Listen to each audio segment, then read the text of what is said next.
Rádio França Internacional, emissões em língua portuguesa, são 18 horas em Paris, 16 horas em Bissau. Carina Branco. A marcar a atualidade desta quinta-feira, 28 de julho, na visita de algumas horas a Bissau, Emmanuel Macron prometeu apoio para a formação de militares da Guiné-Bissau. O presidente francês também quer cooperar com a CEDEAO na luta contra o terrorismo.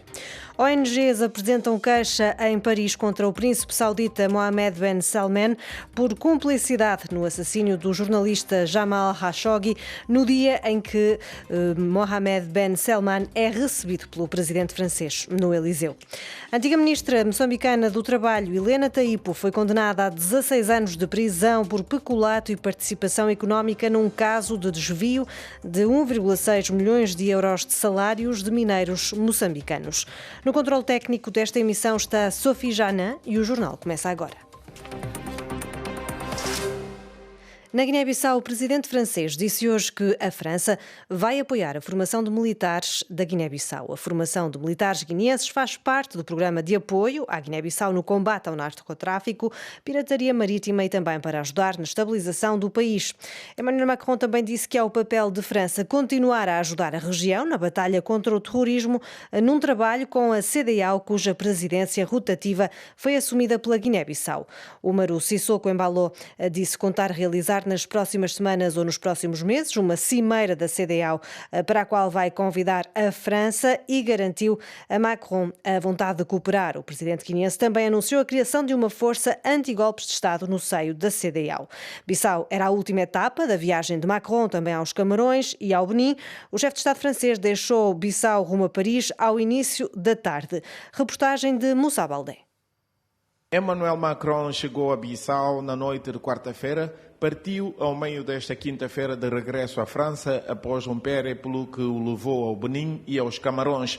Naquela que foi a primeira visita de um chefe de Estado francês à Guiné-Bissau, Macron aproveitou para puxar as orelhas aos guineenses quando falou na retoma de uma cooperação com a França, interrompida de forma abrupta com a guerra civil ocorrida na Guiné-Bissau em 1998-99. Anunciou um apoio orçamental, prometeu que a França vai pagar a formação de 15 jovens agrónomos na Costa do Marfim, anunciou a formação para os militares guineenses, mas acima de tudo prometeu trabalhar com o presidente da Guiné-Bissau, Umaru Sissoko Embalo, que é também atualmente presidente em exercício da CEDEAO. O combate ao terrorismo, a luta contra o jihadismo em países do Sahel e a estabilização da África Ocidental seriam os tópicos da agenda que Macron anunciou em Bissau para desenvolver com Sissoko Embalo. Para o presidente Embalo, é a primeira vez que um líder de um país membro permanente do Conselho de Segurança das Nações Unidas visita e pernoita na Guiné-Bissau. Estamos muito contentes com essa visita. Como sabem, é a primeira vez que um presidente, um membro permanente do Conselho de Segurança visita a Guiné-Bissau. E hoje reativamos todas as nossas cooperações no domínio militar, segurança, agricultura, saúde. E vamos ter um apoio orçamental também da falta da França. E há bocado tivemos também a trocar impressão com o primeiro-ministro português para ver que Portugal e a França, a Espanha, vão trabalhar para apoiar a Guiné-Bissau. Umaru Sissoko Embalo, no rescaldo da visita de pouco mais de 12 horas do presidente da França a Guiné-Bissau. Moussa Baldé, Bissau, RFI. E em entrevista à RFI, o sociólogo e analista político Diamantino Lopes refere que as questões de direitos humanos na Guiné-Bissau não foram abordadas pelos dois líderes políticos, mas sublinha que esta visita pode abrir portas a Bissau, tendo em conta a importância de Paris na cena internacional. Sendo presidente de um país muito importante da União Europeia, isso reflete de que maneira uma importância à Guiné-Bissau pode, de um certo modo, abrir certas portas para o país, considerando a influência de Paris, não só na Europa, como também a nível das Nações Unidas e também a nível da África. São conhecidos os retrocessos nas questões dos direitos humanos, com detenções arbitrárias, raptos, espancamentos dos cidadãos e intimidação de jornalistas. Estas questões serão discutidas? Bem, não conheço profundamente a agenda, mas, pelos vistos, esse assunto não faz parte das prioridades dessa discussão. Sei que o presidente Macron vai reunir com o governo, portanto, esses atores vão discutir outra coisa que não tem nada a ver com o aspecto de violação dos direitos humanos, até porque não interessa o sistema. O que o sistema vai fazer, aparentar, é que tudo está em ordem. O analista político Diamantino Lopes é o convidado de Neide Ribeiro a seguir ao jornal. Em Moçambique, o Tribunal Judicial da cidade de Maputo condenou hoje a antiga ministra do Trabalho do país, Helena Taipo, a 16 anos de prisão efetiva. A antiga governante é condenada por peculato e participação económica em negócio num caso de desvio de salários de mineiros moçambicanos. Reportagem de Orfeu Lisboa.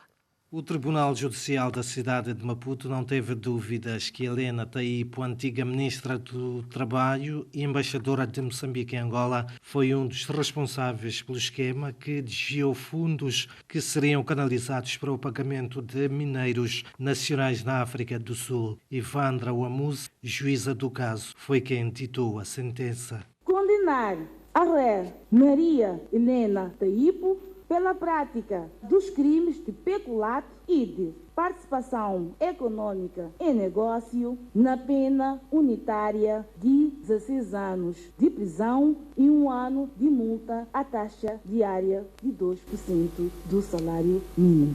A juíza Ivandra Wamuzi condenou a outros 9 réus envolvidos no caso e apenas que variam de 12 a 16 anos de prisão maior pela prática dos crimes de peculato e participação no negócio que defraudou o Estado em 113 milhões de meticais, cerca de 2 milhões de euros. Ainda de acordo com a sentença proferida pela juíza, por falta de provas, o tribunal absolveu 2 dos 12 réus. De Maputo para a RFI, Orfeu, Lisboa. Ainda em Moçambique, pelo menos 3 rebeldes morreram após uma troca de tiros na terça-feira entre as forças governamentais e os insurgentes em Nangade, na província de Cabo Delgado.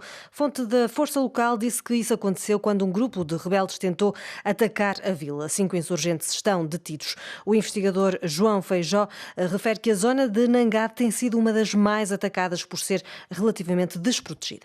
É uma via de acesso de Palma até Moeda e é uma zona onde nas matas em redor existem condições propícias para a insurgência se esconder, sobretudo nas matas de Punganhar, que fica ali do lado ocidental de Palma, já perto de Nangade. Nangade tem sido alvo de muitos ataques, o distrito de Nangade tem sido alvo de muitos ataques, os insurgentes conseguem se esconder nas matas, presumivelmente conseguem atravessar a fronteira para a Tanzânia e esconderem-se daquele lado, e quase todas as aldeias em redor da Vila 7 de Nangade têm sido atacadas. Antes de ontem, houve um ataque às 8 da manhã na Vila 7, na zona mais de expansão da Vila 7, onde incendiaram aí algumas casas, mataram algumas pessoas e fugiram. É uma zona onde não estão as tropas ruandesas, são tropas da Tanzânia e do Lesoto, que não são conhecidas por serem tão prontas na intervenção, tão eficazes como são, por exemplo, as ruandesas. Então os insurgentes atacam onde encontram mais condições para atacarem, não é? Maputo 105 FM. Em França, o príncipe saudita Mohammed Ben Salman será recebido pelo presidente Emmanuel Macron esta noite. Esta é a sua primeira visita à Europa desde o assassínio do jornalista Jamal Khashoggi a 2 de outubro de 2018, em que os serviços secretos norte-americanos apontaram a responsabilidade de Mohammed Ben Salman nesse assassínio. Entretanto, hoje 2 ONGs apresentaram uma queixa na justiça em Paris contra o príncipe saudita por cumplicidade na tortura e no desaparecimento relacionados com esse assassínio. Lucas Gonçalves. Emmanuel Macron vai receber Mohammed Ben Salman para um jantar de trabalho no Palácio do Élysée em Paris. Segundo fontes diplomáticas, Emmanuel Macron e Mohammed Ben Salman deveriam evocar a questão do nuclear iraniano, Riad receando que Teherão se torne uma potência nuclear, numa altura em que continuam as discussões para reativar o acordo internacional sobre a questão que foi integrado em 2018 pelos Estados Unidos. Neste encontro deveria ser igualmente abordada a crise do petróleo, no contexto de guerra na Ucrânia e de aumento dos preços da energia. Face ao aumento da inflação, os países ocidentais tentam convencer a Arábia Saudita a aumentar a sua produção para aliviar os mercados. No entanto, até agora, Riad sempre resistiu a esta pressão. Este encontro, que acontece menos de 2 semanas após a visita do presidente dos Estados Unidos, Joe Biden, à Arábia Saudita, marca um regresso de Mohammed Ben Salman à cena internacional. Refere-se que as relações entre o príncipe herdeiro saudita e os países ocidentais estavam distantes depois do assassinato do jornalista Jamal Khashoggi em 2018, um assassinato pelo qual Ben Salman foi diretamente responsabilizado. Face ao descontentamento de vários defensores dos direitos humanos em França, a primeira-ministra Elisabeth Borne declarou que não se trata de questionar o compromisso da França com os direitos humanos. O Élysée confirmou esta tarde que o presidente francês vai abordar essa questão com o dirigente saudita.